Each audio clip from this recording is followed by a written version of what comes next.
So, very good evening to all of you. So, now we will discuss about the hexagonal closed packing efficiency and packing efficiency in case of the diamond. First, we will discuss about the diamond packing efficiency. एक का निकाल लेते हैं, उसके बाद हम लोग hexagonal close packing का करते हैं। तो सबसे पहले पैकिंग इफिशियंसी का क्या फार्मूला था, एक बार फिर से रिवाइज कर लेते हैं। That is packing efficiency equal to number of atom that is denoted by Z multiplied by 4/3 pi r cube divided by a cube, cubic अगर हो तो a क्यूब हम लेते हैं। तो प्रश्न ये है कि अगर हम डायमंड का निकालेंगे तो डायमंड में a एंड r के बीच में संबंध क्या है, पहली चीज। दूसरा, डायमंड में जेड की संख्या क्या होगी, एक यूनिट सेल में कितने नंबर ऑफ एटम प्रेजेंट होंगे डायमंड में। तो इस चीज को जानने के लिए हमको डायमंड का स्ट्रक्चर जानना पड़ेगा और उस स्ट्रक्चर की हेल्प से हम लोग ए और आर के बीच में रिलेशन निकालेंगे। तब हम ए की जगह ए का संबंध जो आर से होगा उसको पुट करेंगे तो आर की बात कैंसिल हो जाएगा। तो हम लोग ये निकालने की कोशिश करेंगे कि पहले जेड क्या है और ए और आर का रिलेशन क्या है। तो सबसे पहले डायमंड का एक स्ट्रक्चर हम लोग यहाँ बना लेते हैं। डायमंड होता कैसे,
तो डायमंड का स्ट्रक्चर जो होता है वो एफसीसी की तरह होता है। तो एफसीसी टाइप कह सकते हैं, ठीक, पहली बात।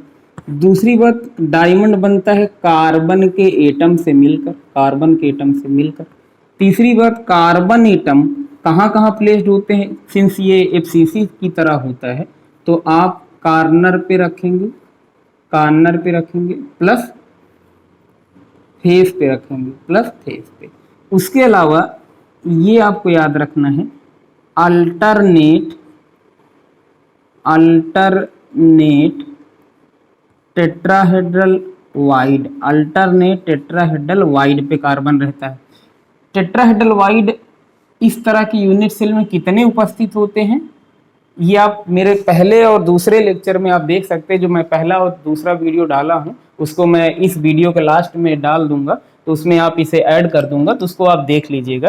तो जनरली जितने इसमें रूम बने होते हैं छोटे छोटे, उतने ही टेट्राहेड्रल वाइड होते हैं।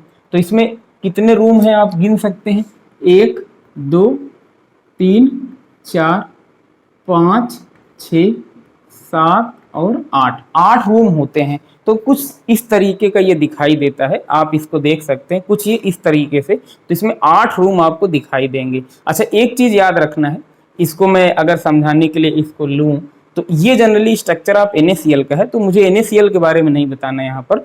आप इसमें ये देखिएगा, ये जो आपका होता है ये क्लोराइड आयन होता है, ये सोडियम आयन NaCl के स्ट्रक्चर में। तो आप अभी इस ब्लैक एटम को काउंट मत करिएगा, सोचिए कि हाई नहीं है, सिर्फ आपका कार्नर है और फेस है, मतलब ग्रीन एटम प्रेजेंट है, उसके अलावा कोई प्रेजेंट नहीं है। तो इस स्ट्रक्चर को मैं यहाँ पे बनाता हूँ ब्लैक वाले को हटाकर, ठीक है। तो ब्लैक को जब आप हटा के बनाएंगे तो कुछ ऐसे दिखाई देगा। सेम वही बना रहा हूं मैं, लेकिन बस यहाँ ब्लैक एटम नहीं रखेंगे। तो कहाँ पे कहा गया, कॉर्नर प्लस फेस। तो पहले हम लोग क्या करेंगे, एटम सारे कॉर्नर पे रख लेते हैं। सारे कहाँ रख लेंगे, जितने भी कॉर्नर हैं 8 कॉर्नर पे हम लोग एटम को रख लेंगे। उसके अलावा आप एटम कहाँ रखेंगे, फेस पे रखेंगे। तो एक आपका फेस ये है, एक आपका फेस ऊपर की तरफ है, एक सामने की तरफ है, एक पीछे की तरफ है, एक दाएं होगा, एक आपका बाएं होगा। ये आप मैंने सेम यही स्ट्रक्चर है आपका जो मैं दिखाया आपको, बस यहाँ ब्लैक एटम नहीं होंगे। तो कार्बन को मैंने कहाँ रख दिया, कॉर्नर ऑफ फेस पे रख दिया। टेट्राहेड्रल वाइड जो होती है वो किसी भी इन आठों में सब में बनेंगे, लेकिन हमें कहाँ पे रखना है, सिर्फ अल्टरनेट टेट्राहेड्रल वाइड। मतलब अल्टरनेट का मतलब एक पे टेट्राहेड्रल बनाएंगे तो दूसरे पे नहीं बनाएंगे, तीसरे पे फिर से बनेगा, चौथे पे नहीं बनेगा। तो ऐसे करके 1 बाई 1 करेंगे। तो अल्टरनेट मतलब एक छोड़कर, तो आपके 8 की बजाय 4 टेट्राहेड्रल वाइड आपको मिलेंगे। तो 4 टेट्राहेड्रल वाइड तो मैं किसी एक रूम को बाहर निकाल लेता हूँ। मान लीजिए रूम नंबर 6 को मैं बाहर निकाल लेता हूँ, और 6 को मैं यहाँ पे बना के आपको एक बार दिखा देता हूँ कि 6 कैसा दिखाई देता है।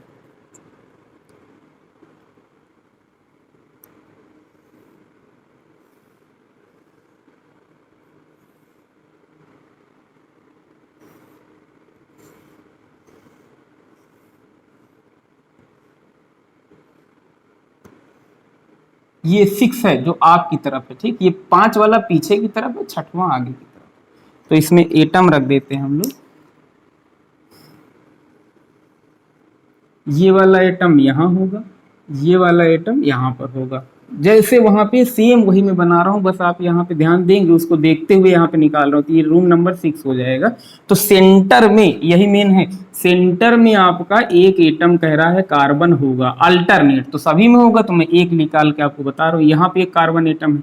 अब ये टेट्राहेड्रल देखिए कैसे दिखाई दिया करता है। इसको आप, ये वाले को आप इससे मिला दीजिए, ठीक है, इसको इससे मिला दीजिए, इसको इससे मिला दीजिए, इसको इससे मिला दीजिए, इसको इससे मिलाइए, इससे मिलाइए, इससे मिलाइए, और एक इससे मिला दीजिए। तो ये आपका जो बन गया, ये नीली लाइन आप हटा देंगे अगर, तो आपको टेट्राहेड्रल वाइड दिखाई दे जाएगा। देख लीजिए आप, सॉरी पी एलो वाली लाइन, क्योंकि वो क्यूब की लाइन है तो उससे कोई मतलब तो है नहीं, उसे जोड़ के दिखाने के लिए आपको वो लाइन बनाई गई है। तो यहाँ पे इसको आप जब हटा देंगे तो आपको ये टेट्राहेड्रल वाइड दिखाई देगा।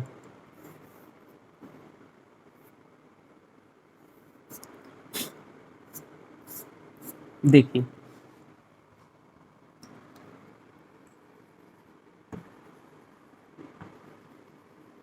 ये इस तरह का स्ट्रक्चर, इसमें 8 बनेंगे, ठीक है। तो सॉरी, इस तरह की स्ट्रक्चर आपके 4 बनेंगे, क्योंकि अल्टरनेट कहा गया है। तो आप अभी याद रखिए अल्टरनेट टेट्राहेड्रल मिलेंगे। तो 8 कमरे हैं, तो हमें 8 रूम में मिलेगा नहीं, ऐसे 4 जगह मिलेंगे। तो ये जो मिलेगा वो तो भाई रूम के बीच में ही ये वाला एटम तो फुल का फुल मिलेगा। तो ऐसे करके कार्नर से कितने एटम आएंगे, कार्नर प्लस फेस से, ये तो आप जानते हैं कार्नर से कितना आता है, 8 इंटू 1/8 और प्लस 6 इंटू 1/2। तो दैट इज इक्वल टू कितना आ जाएगा, sorry 1 + 3 that is equal to 4। ये तो कार्नर फेस से। और दूसरा अल्टरनेट टेट्राहेड्रल वाइड से जब आप निकालेंगे, अल्टरनेट टेट्राहेड्रल वाइड से आप निकालेंगे तो कितने आएंगे, 4 आएंगे। ये है मेन, यही है अल्टरनेट टेट्राहेड्रल वाइड के एटम, मतलब यूनिट सेल के जो आपका रूम होगा उसके बीचों बीच। तो ऐसे करके 4 मिलेंगे आपको, अल्टरनेट एक छोड़ते हुए। तो टोटल एटम कितने हो गए डायमंड में, तो total number of atom, so total number of atom in diamond that is equal to 8। Total number of atom in diamond unit cell कहिए, in diamond unit cell that is equal to 8। ये आपके 8 atom आ गए। तो Z की value कितनी आ गई, sorry Z की value कितनी आ गई, 8 आ गई। अब हमारा काम है ए और आर के बीच में रिलेशन निकालना, यही इंपॉर्टेंट है। तो आपके 2 सवाल बनेंगे, एक जेड बताना, एक ए और आर के बीच में रिलेशन क्या होगा। तो ए और आर के बीच रिलेशन निकालने के लिए मैं इस चीज को हटा देता हूँ यहाँ से।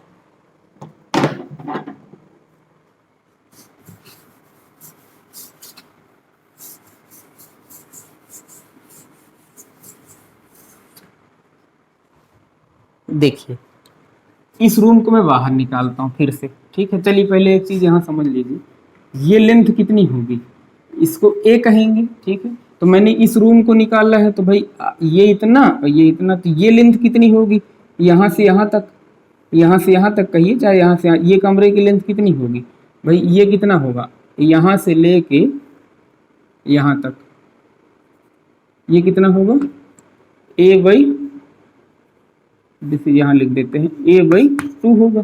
तो इसको अब रूम को बाहर निकाल लेते हैं, ठीक है। तो फिर से उसी तरह रूम से बाहर निकालेंगे तो समझ में आपको आसानी से आ जाएगा।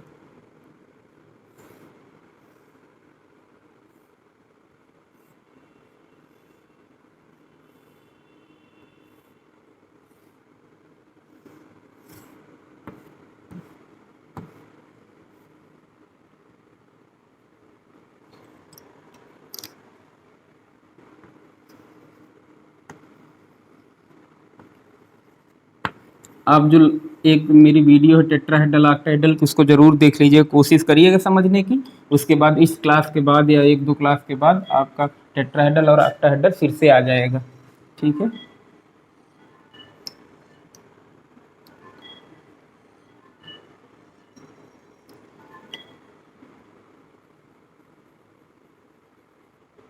तो ये आपका बीच का एटम है। आप ध्यान से सुनिएगा, ये एटम, ये एटम, ये एटम, ये एटम, ये एटम, चारों एटम एक दूसरे से टच रहेंगे हमेशा, ठीक है।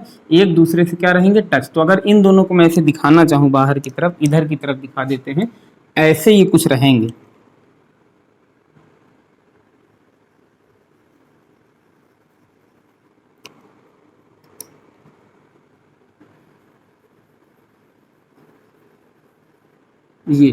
ये टच होंगे, तो ये जो डिस्टेंस होगी वो कितनी होगी, 2r के बराबर। अगर एटम की रेडियस हम r मान ले तो ये 2r के बराबर होंगे, ठीक है। तो ऐसे इधर भी होगा, इधर भी होगा, इधर भी होगा, तो मुझे ये जरूरत इसलिए ले रहा हूँ। अब आप देखिए, ये एटम इस रूम के बीचों बीच है, तो ये डिस्टेंस कितनी कहलाएगी भाई, ये डिस्टेंस कितनी होगी, अभी आपने देखा a/, कितनी होगी, 2 होगी। ये डिस्टेंस कितनी होगी, a/2 होगी। तो एक बात बताइए, अगर यहाँ से मैं परपेंडिकुलर डालूँ, कहाँ पे, इस फेस, इस पे ऐसे, ये एटम मान लीजिए ऐसे है यहाँ पर ऐसे, तो ये डिस्टेंस कितनी होगी, a/4, क्योंकि ये एटम बीचों बीच है, तो a/2 का आधा कितना होगा, a/4, ठीक है। तो यहाँ पे ये डिस्टेंस कितनी हो गई, a/4, ठीक है। अब यहाँ से लेके इस लाइन पे परपेंडिकुलर, क्योंकि भाई ये पूरी एज लेंथ कितनी है, ये कितना है, ये भी तो ए ही होगा, क्योंकि क्यूब है तो सभी भुजाएं बराबर होंगी, सभी साइड बराबर होंगी, तो ये ए है। तो यहाँ से लेके यहाँ तक कितना होगा, ये a/2 होगा, ये a/2 होगा, इतना। अब बताइए, ये यही रूम मैंने बाहर निकाला, तो इसके बीचों बीच अगर एटम होगा तो यहाँ पे बीचों बीच मतलब यहाँ से, है ना, तो ये डिस्टेंस भी कितनी हो जाएगी, आधा। ये भी कितनी हो जाएगी, ये तो पूरी हाफ थी, ये पूरी हाफ है, इधर यहाँ से लेके यहाँ तक ये हाफ है, तो यहाँ ये बीचों बीच आएगा परपेंडिकुलर, तो ये डिस्टेंस कितनी हो जाएगी, a/4 हो जाएगी। और ये पूरी a/2 है, क्योंकि ये पूरा a है और ये वाला कितना है, a/2, कितना है, a/2। तो और एटम हमारा यहाँ पे है, तो ये इतना काटेगा तो इसको भी आधे में काट देगा, तो कितना हो जाएगा, ये डिस्टेंस कितनी हो जाएगी, a/4, ये भी हो जाएगी, ठीक है। अब देखिए, यहाँ पे एक ट्रायंगल ये बनेगा, राइट एंगल ट्रायंगल बनेगा, क्योंकि यहाँ पे 90 डिग्री ये परपेंडिकुलर और एक परपेंडिकुलर ये है, तो एक राइट एंगल ट्रायंगल ये बनेगा। तो अगर नाम इसको हम दे दें, m नाम कह दें, इसको p नाम दे दें, इसको o कह दें और इसको l कह दें, तो सबसे पहला case, in triangle MLO, in triangle MLO, that is MO का स्क्वायर इक्वल टू ML का स्क्वायर प्लस LO का square, that is equal to a/4 का स्क्वायर प्लस a/4 का स्क्वायर, तो कितना आ जाएगा, 2a² 16। इक्वेशन नंबर फर्स्ट कर दीजिए, ठीक, इक्वेशन नंबर फर्स्ट। अब इसको रब कर देते हैं।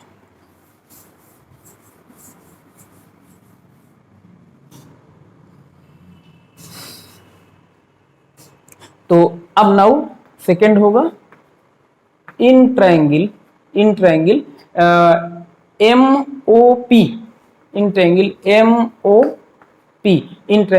MOP, तो ये क्या होगा, MP का स्क्वायर MP का स्क्वायर इक्वल टू MO का स्क्वायर प्लस PO का स्क्वायर।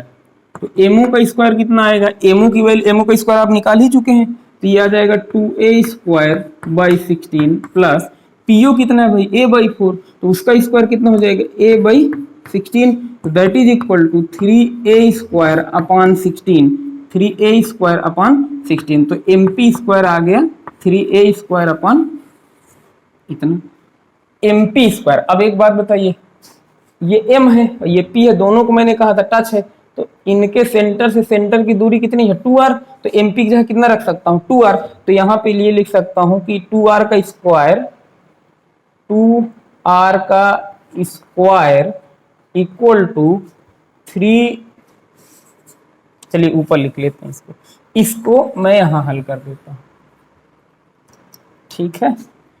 तो 2r का square equal to 3A square upon 16, तो r square equal to,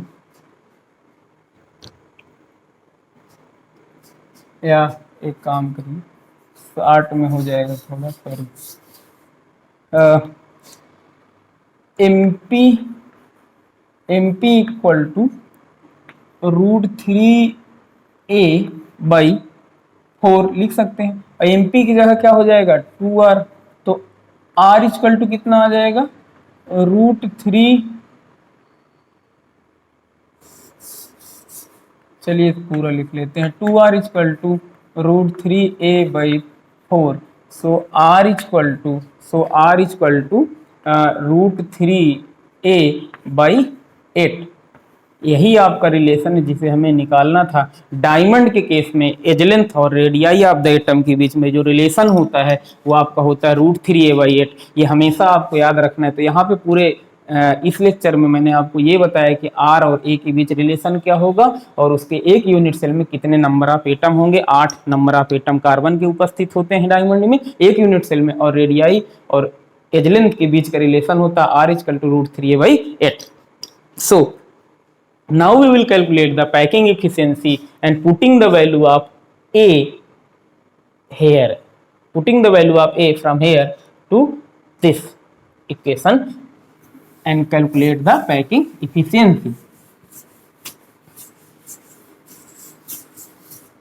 So उस वैल्यू को पुट करते हैं तो पैकिंग इफिशियंसी कितना आ रहा था हमारा 8 × 4/3 pi r cube into a की जगह कितना रख दिया जाए 8r/√3 का cube, that is equal to 8 × 4 pi r cube divided by 3 × 8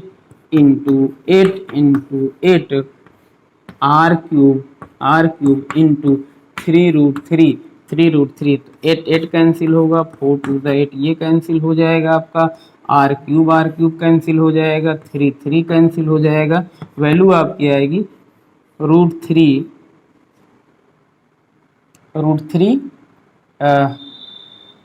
कितना है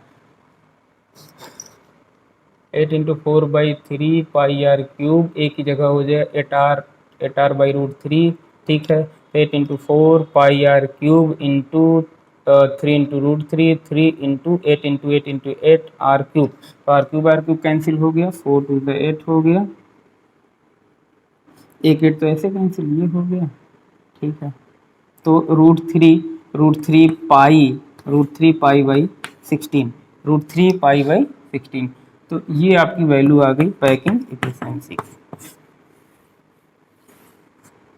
√3 पाई/16। आप इसको कैंसिल करिएगा, मतलब पाई की वैल्यू पुट करिएगा, परसेंटेज में जब कन्वर्ट करेंगे तो ये वैल्यू 34% नियर आएगी। तो ये आपकी पैकिंग इफिशियंसी हो गई 34%। तो इसका जो ये तो पैकिंग इफिशियंसी, तो इम्पटी परसेंट कितना हो जाएगा ये मैं पिछली क्लास में बता चुका हूँ आपको, 66% इसका इम्पटी परसेंट आएगा। और एज लेंथ तो मेन बेसिकली हो गया कि जो डायमंड का आपका यूनिट सेल होगा, डायमंड के यूनिट सेल में आपके नंबर ऑफ एटम एक यूनिट सेल में जो होंगे वो कितने होंगे, टोटल कैलकुलेट आप लिख लीजिए कि total number of atom in a unit cell of the diamond, that is equal to 8 आएंगी.